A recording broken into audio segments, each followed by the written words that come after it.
नावेली सिकेटी वाठारात मातयेचो भराव घालून सैमीक उदका स्रोतांचे लुकसाण जाता म्हणून थळाव्यांनी केल्ल्या कागाळी उपरांत उपजिल्लोधिकाऱ्यान काम बंद करचे म्हणून स्टॉप वर्क नोटीस जारी केल्या। ह्या वाठारात 2 सुवातींचेर सैमीक उदका स्रोतांची नाशाडी आनी मातयेचो भराव घाल्ल्याची कागाळ जायते फावट थळाव्यांनी केल्ली। हाका लागून पावसात पूर तशेंच घरां शेतां आनी पर्यावरणाक धोको निर्माण जावं येता म्हणून थळाव्यांनी हुस्को उक्तायल्लो।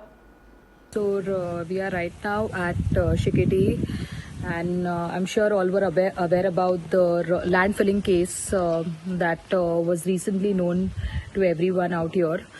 We assume that it was land filling at one survey number, that is 178.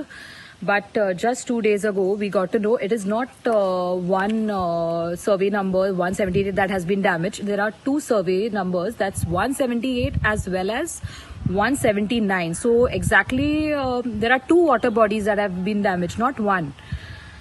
So yesterday we met the collector, Egna. So she guided us with the process, and with her swift action we could get a stop order, and this never happened so quickly. So all thanks to Egna ma'am for the same.